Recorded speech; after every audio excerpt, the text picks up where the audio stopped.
Here we are. Pastor Tanks right here. Yo, what's good? He's starting a watch party. I'm trying, but I don't. Go to the post. Go What's to Brian good? and Janelle. Lots of Brian things are and good, Janelle. Pastor. And go to the post. Yeah, right there. But you got to turn the volume down. Oh, mine is loud? Go to the post. Go to Brian and Janelle. I'm learning, y'all. Hold up. Okay, I'm done. You got, it's a Brian, volume we button. missed you. We had Wayne Morgan on yesterday. We were missing you. I know you're missing all this right here. Because Hey, when we see inside you, the we frame. You want see to see what? perspective? Yeah! That's right! That's right! No. In fact, if you do that, here, do that again. Watch this. Perspective. You stand right here, and I'll stand right here. That's how you get. They look like the same. They look the same. Good morning, my people. Somebody's laughing at Brian. Deborah. Yes, we laugh too. Deborah says, oh, just love technology.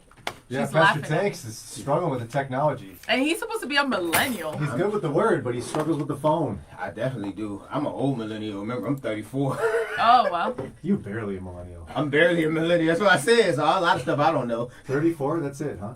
Yeah, I'll be 35. Are you on the Snapchat? No, I don't snap. Damaris says, is that Pastor Tanks? Brian should be scared. Yeah. Yvonne, what's up?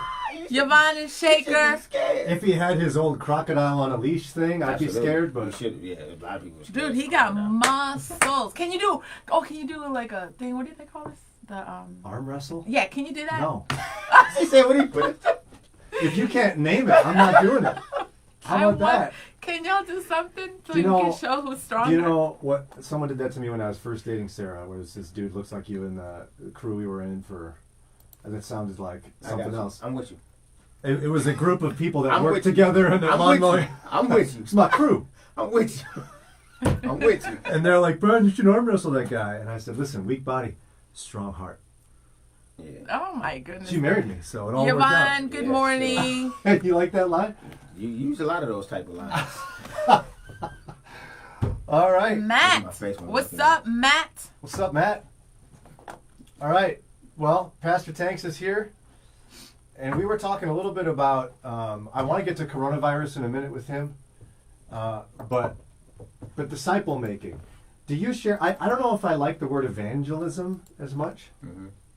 What does that even mean in like terms of your ministry? Because evangelism to me sounds like a one way, I'm going to spew the gospel at you and then leave. Right. Well, I mean, the word itself just means good news. So, like, to share it, rather, to share the good news. So, for me, I don't have an issue with the term evangelism as long as we understand that even evangelism is a process. So, discipleship is a process, and evangelism is a process. And it all depends on, for me, where we start. So, for me, evangelism starts with cultivating the soil, right? Because when we think about evangelism, just think about where we're throwing seed. Right, so we take the whole planting model, right? We're throwing seed, right? But So- see, most people stop there. What they do is they have almost their list of how many, they're tally marks of how many people they've evangelized to. Right. They're just chucking seed at people, This going reminds home, me. marking a list off and feeling really Right. great. It reminds me of the years of the Crusades and the danger of that. You had all kinds of people out there, like understanding I'm saved, but shallow, like no discipleship. Because it was like we weren't great at following up, and you were talking about that. How that the follow up, you both were follow up should be connected to evangelism. Yeah, I mean, it has to be, because Jesus told us to. But, but yeah, no. So if we just chucking seed, Yeah. we without first cultivating the soil, then we run the risk of those seeds just falling on rocky places. Because you got to remember, the heart of people is hardened, right? Ephesians 4 tells us that the heart of the Gentile or the nations, the unbelievers, is callous, right? And so they become hardened in their heart through the darkness of their minds. And so if I just throw seed out there on hard soil, well, that's the whole rocky. It's nothing for it to take root in. And so evangelism for me starts with cultivating the soil. So evangelism. How do you do that? How do you cultivate the soil? Prayer.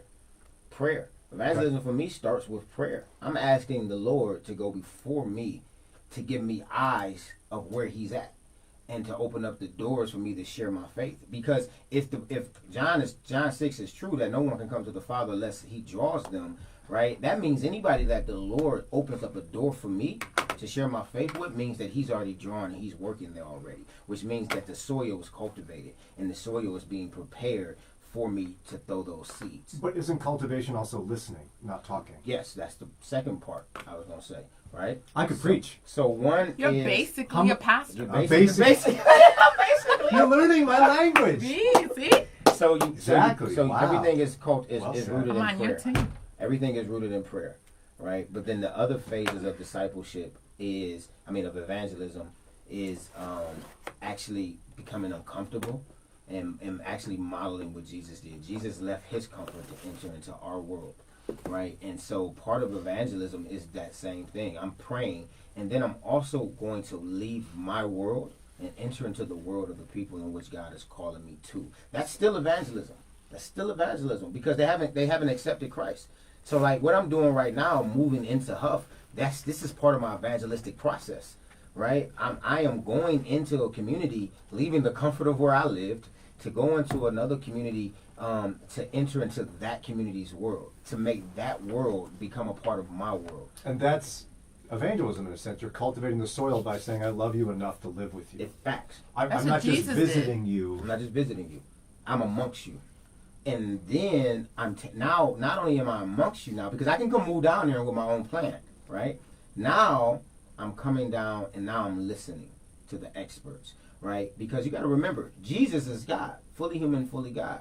But I love in Luke 2, the Bible still says that he had to grow in knowledge and wisdom, right? He had to grow in knowledge and stature and wisdom, right? Which means even though he was fully God at the same time, he still had to take the time to learn the culture, to learn the world in which he lived in. He didn't just come down here as a baby, I'm God, I don't do nothing, and I'll just pop up on the scene. Like, he took the process of learning and growing, right? And so for me, that's still evangelism.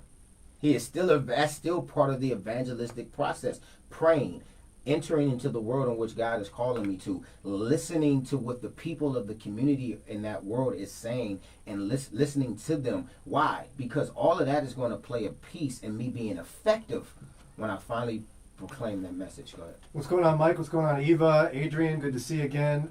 Deborah brought up a point I'd love to hear your response to. She said that her and her husband just reread Way of the Master from Ray Comfort. It's Ray Comfort's ministry, using the law, the Ten Commandments, to present the gospel. Just this really easy, non-confrontational way to engage people.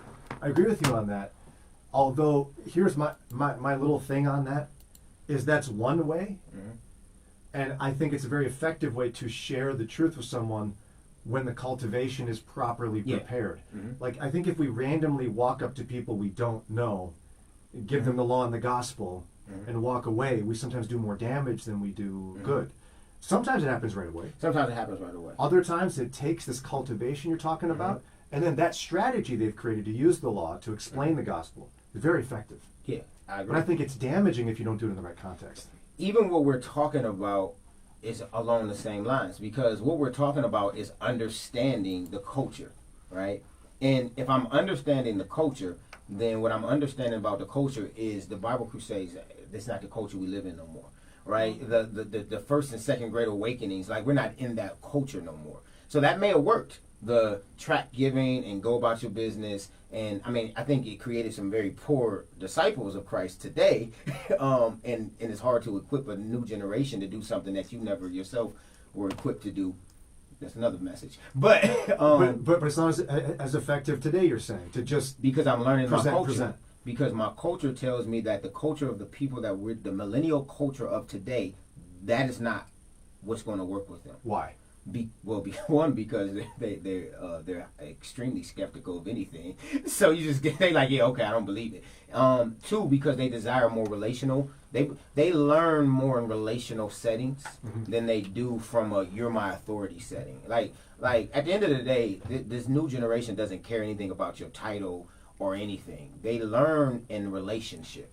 And so if I have a relationship with you, I'm more susceptible to want to listen and learn from you. I literally was meeting with an unknown person, by the fact that I'm not going to say their name, yesterday in one of our discipleship meetings, and we were talking about that, where he brought up the fact, like, what makes it hard to submit. And it was like, because I don't know you. And it wasn't talking about me. It was talking about somebody asked him that question, and it was like, I don't know you, right? And so, and that makes sense though, right?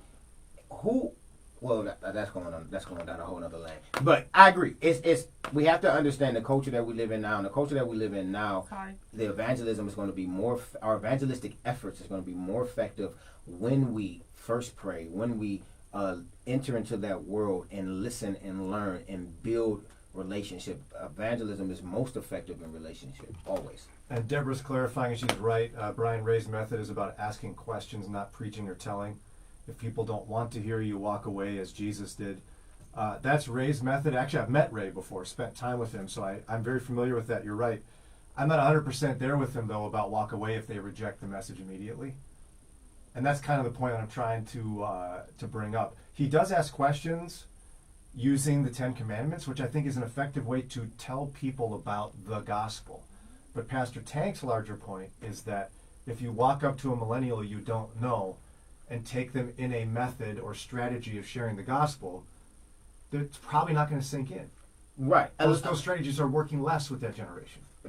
Facts. Unless, obviously, God is leading you to do that, because that means God is already doing something. Right. And there's times when you do it right away. And that's what I got from Renee. There's times where you got to boldly right away do it. But I've discovered there's other times where I had a good friend, took 6 years for him to let me talk to him about the gospel. Mm-hmm.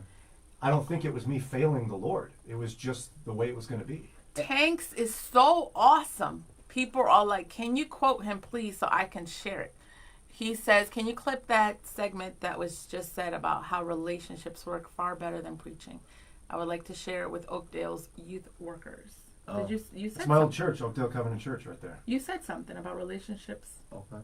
He says such good stuff. I don't remember what he said. I don't know. I can't clip it. No. Oh. But can you tell me? Do you remember what you said? Yeah, tell me what it is, and I'll quote you. If you remember. If you don't remember, then. Oh, I was be mad. The Holy Spirit was no.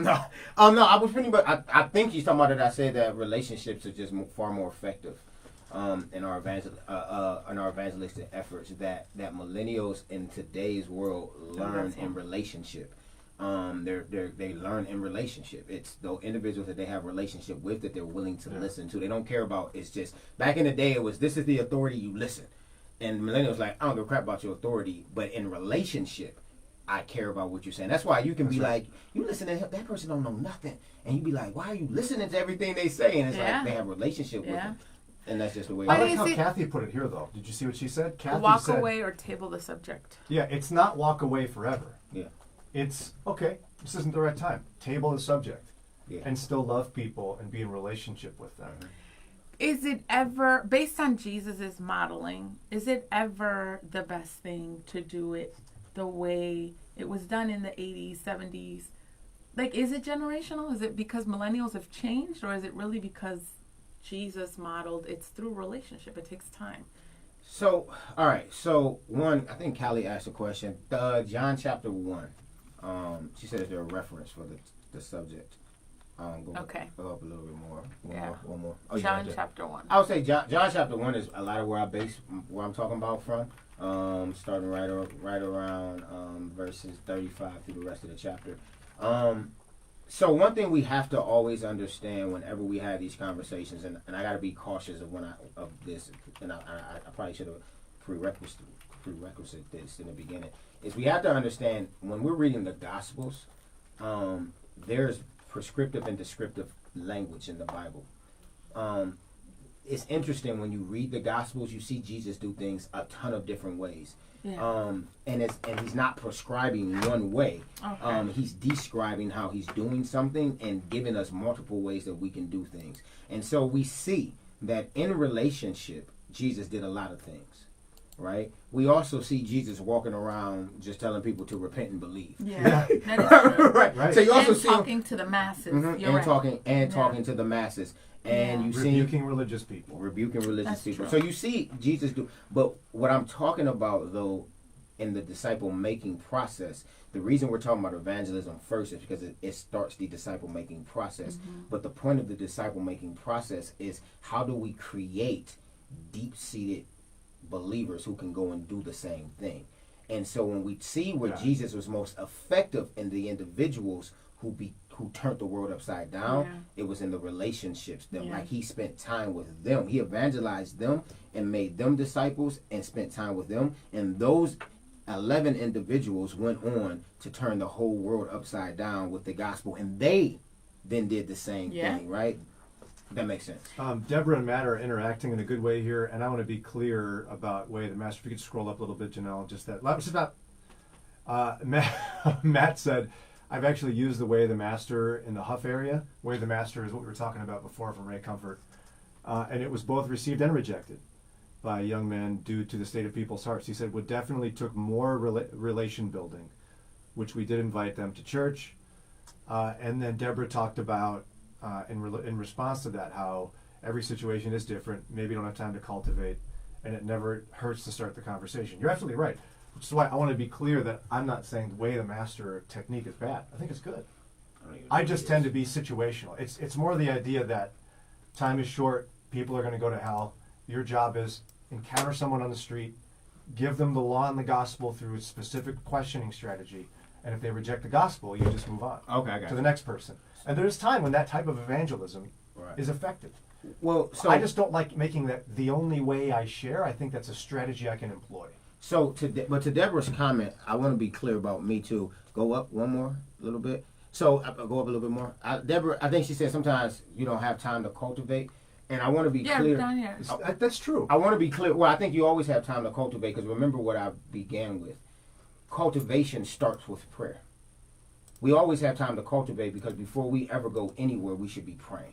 Mm-hmm. We should be praying that God would give us fruit, that God would lead people to us, that God would open up the door for us to share our faith. That is the most important cultivation, period. And that's why if I'm praying that and then I'm going out in the streets, my eyes are being open. I'm being attentive to people.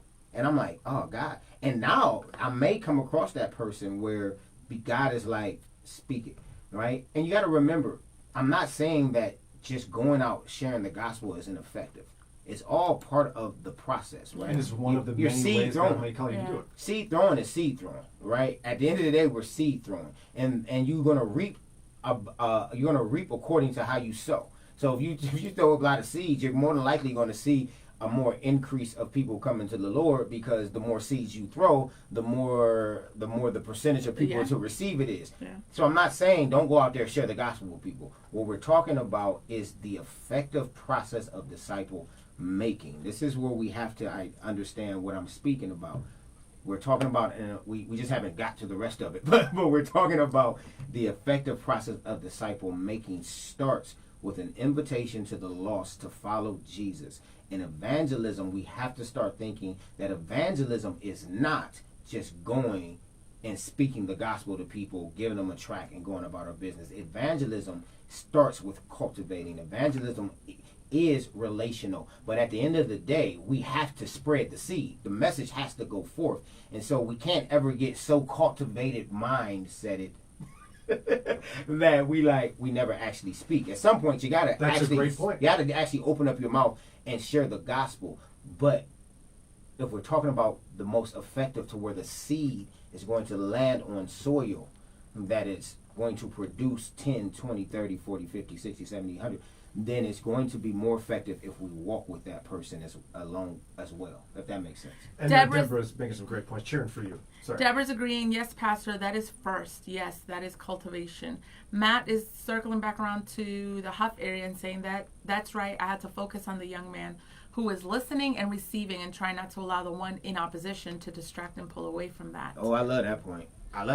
Right. Because we get so caught up sometimes chasing the skeptic that we miss the person that is ready to receive. Great point. And we get it's easy because this thing it's pride in the flesh. Like we want to convince that person to come to the Lord. Now you got 5 people standing around, and all you're doing is answering this person's question. But meanwhile, you got 4 people that's like, I'm ready to say yes. Or you can have that one that could be, you don't know, the next Paul. Exactly. You could have a crowd opposing, and that one you could miss because You it's can miss. one. Yeah. And so what I like to do when I have people that are in opposition and I have people that are ready is that person you say, hey, man, I would love to go have coffee with you and on a one-on-one setting talk about all of the things that you're struggling with in opposition. Because I'm not going to win you on a street corner. I'm not going to win you in this one setting that we have.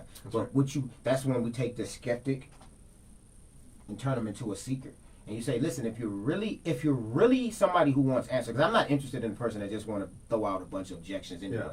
But if you really want to know or get answers, then let's journey now through this process. Not just debate. Let's not debate. Let's walk through. Let's actually seek the answers to this. And at the end of our 6 weeks or 10 weeks, if you feel like this is still all a bunch of bull crap, then hey, at least you took the time to investigate. But I don't believe anybody who takes the time to investigate will walk away not believing. Just don't believe that will happen. Well, and one of the reasons I get so fired up about that particular issue of just spewing the gospel at people is when I was in my undergrad, I remember there was this dude who sat at the front door of the dorm. It was like a student position, right? He was from Kenya, and I, over his period of nights, would just chat with him for a while. I started really getting somewhere one night, talking about his opposition to Christianity was due to some hurt in his past from the church. Mm-hmm. We were getting somewhere. And some dude from the Christian group I knew walks down the stairs, pops in the room, and just starts aggressively doing law and gospel with the guy and shut it down. Mm-hmm. And wrecked it. I was spending time trying to cultivate in a guy that had pain from the church. Somebody else came and ruined it with their law and gospel. That's why you have to know the right timing and pray about the right timing and be aware of the fact that it's not always best to just confront people with the gospel. Mm-hmm. And let me I'll make a very bold statement here. I like those. A lot of times when we talk about... Can you try to make one that opposes him in something? Go ahead. Go. A lot of times when we have a conversation about evangelism, remember, this is one piece. This is the beginning of a disciple-making process. Yeah. A lot of times people really oppose the cultivating, not the relational piece. Let's just call it the relational piece to it. And I guess my question becomes why? Like, we know that sometimes we don't have time to do anything but share the gospel in that moment, right? Because we act like we never have the time to do anything. It's like, I may not have time in this moment to really cultivate a whole bunch of stuff, but I can share the gospel and give you my information and say, now can you call me so I can walk with you on what I just shared with you? But is it fair to say that sometimes the Lord calls you in a person's journey just to that part? You're planting a seed. Mm-hmm. The Bible talks about some plant, others water. Mm-hmm. And sometimes because we're so stuck on seeing results with disciple making, we forget this isn't your project. This is God, and you're a part of it. No, is there room for that to say you're not part necessarily of the whole relationship part? No, I agree 100% that we're not always going to be called to a person's entire journey. I 100% agree with that. I would wonder though if in that 1 Corinthians passage Paul is more so talking about sanctification than he is gospel acceptance, because he was already talking to believers. I personally would think he's more so talking about the sanctification process. Hey, listen, you were called to bring them into the church, and this person is called now to water those seeds and grow it, right? Yeah. And then God gives the increase. But, so I agree, yes. But to your earlier point, I think what you're saying is perhaps it feels good for me if I can say I shared the gospel with 10 people. Yeah. It doesn't feel good to me to take time with one person over a period of a week. Right. But that may be the more effective means. God may want you to dive in deep with one person rather than spew the gospel at 20. Right. That's what you're talking about. Is you do have time. You don't have time to go invest with this person if you need to proclaim the gospel to 25 people. Yes. But you do have time to take this one guy who's open and spend a couple weeks getting to know him. Yeah, I do think that we have time for that, and I do think it's and or both. I just don't want the audience to think I'm saying is one way, right? We're talking about a disciple making culture, and what you have to understand is it's always going to be to understanding your culture, right? So I deal in a highly Matt, was it Matt? Yes. We need to connect. Matt, email Brian and Janelle at Moody, and we'll connect you Especially if he's in Huff.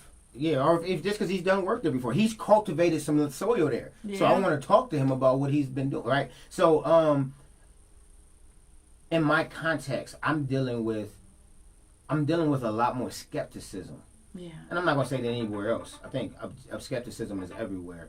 You know, I deal with here's a story. So maybe this will give some context. I'm in the store, and I say, hey, I'm gonna do this survey. If you can go to church, what would be the best time that you could go, right? Now, in 3 occasions, this has been the situation in my community.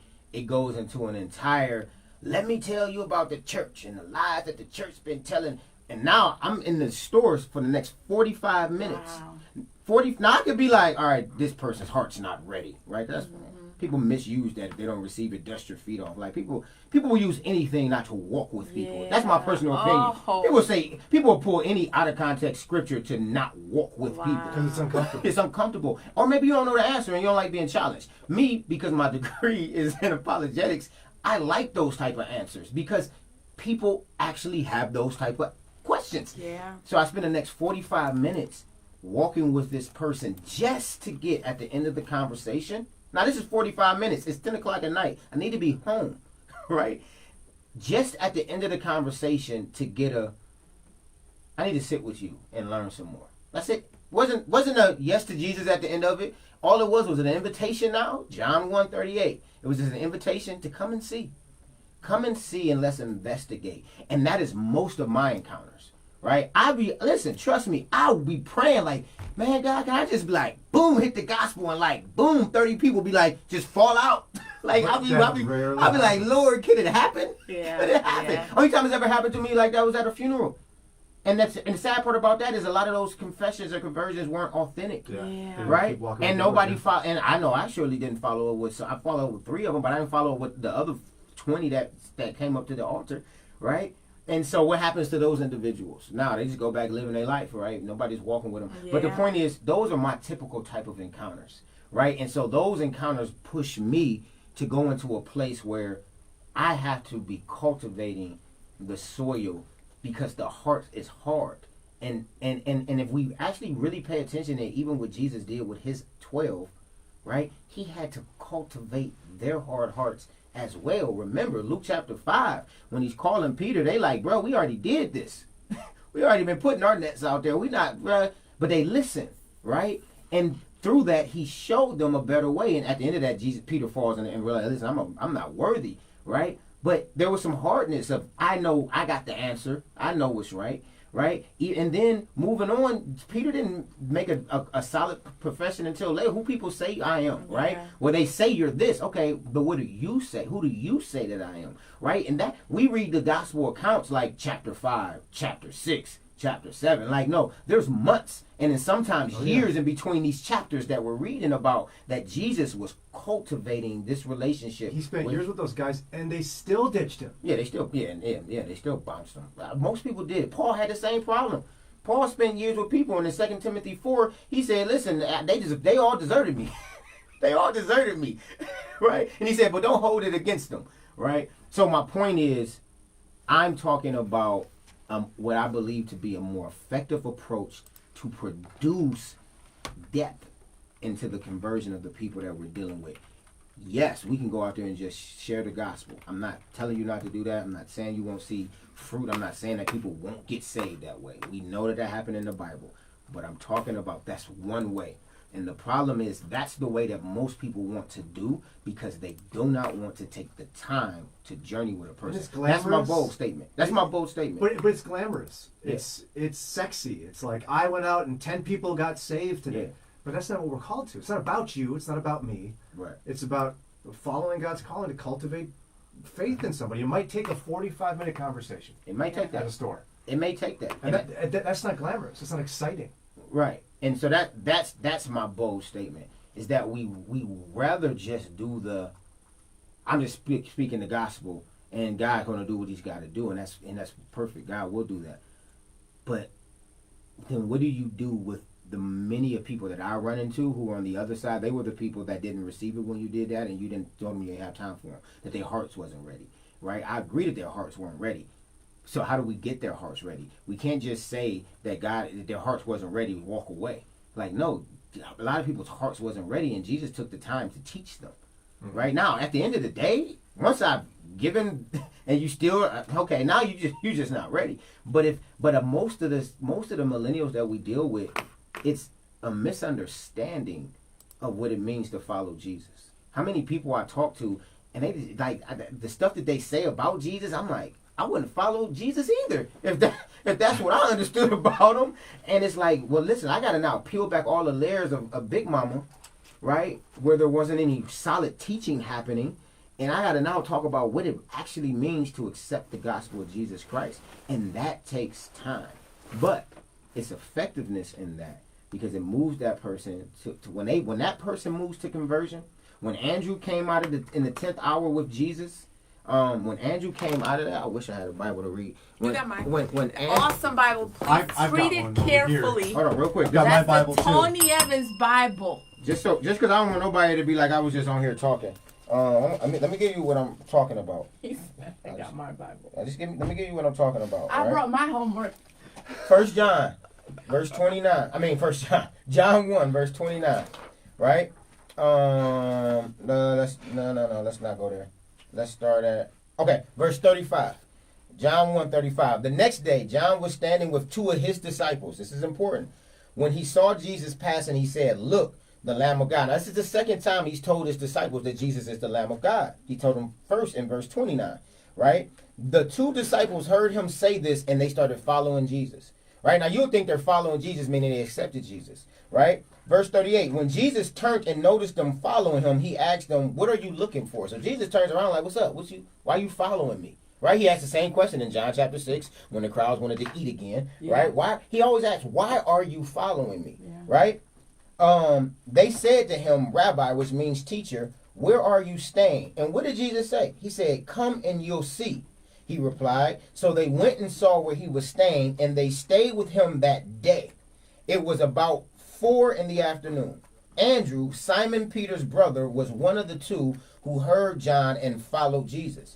He first found his brother Simon and told him, "We have found the Messiah," which is translated Christ, and he brought Simon to Jesus. When he saw him, he said, "You are Simon, son of John. You will be called Cephas," which is translated Peter. And then the next day he goes out, he found Philip, and he said, "Follow me." But the point I'm bringing out is Andrew was one of the two who was with him that day. And he came out of that day with the conviction. John told him this is the Lamb of God. He came out of that time with Jesus believing that Jesus was the Lamb of God, the Messiah. Yeah. And that's what I'm talking about. Moving a person from just understanding or hearing to actually being fully convinced themselves that Jesus is the way, the truth, the life, the way they need for salvation. That's what I'm talking about. No, that's really good. It's a good reference, and I think an important point. Thank you, Pastor Tanks.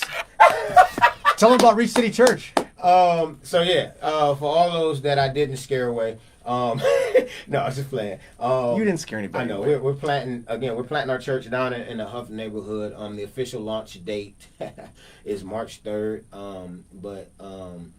You can find out more about us. Listen, we have an app. You should go to your phone, go to your Google Play or your App Store, and you can download. March 3rd. It's May 3rd. I'm sorry, May 3rd. Okay. May 3rd. You can download our app, Reach City Church. Just put Reach City Church. You can download our app where you can learn about us. You can hear sermons. You can get connected, et cetera, et cetera, et cetera. You can also go to the website, reachchurchcle.com. You can follow me on Facebook, Leonard Jr. Tanks. You can follow me on Instagram, Leonard_Tanks, or even the church. But essentially, we're planting in May 3rd. We have a vision to see people in communities made whole. Our theme is to reproduce. We want to create reproducers, meaning we want to move people from being a skeptic to a seeker to a disciple to a reproducer. To somebody who produces, meaning now they're making disciples. And so that's what we want to do. We want to be a church of reproducers. And so if you want to know more about it, we would love to have a conversation with you. We're still building our team. If you're looking for work and you feel like you called to the type of ministry and the type of work that we're involved in, we would love for you to reach out to us. If not, just be praying for us because we need a lot of prayer. Fantastic. Thank you, Pastor Tanks. Thank you. Reach City Church. See you, family. See you tomorrow. Janelle.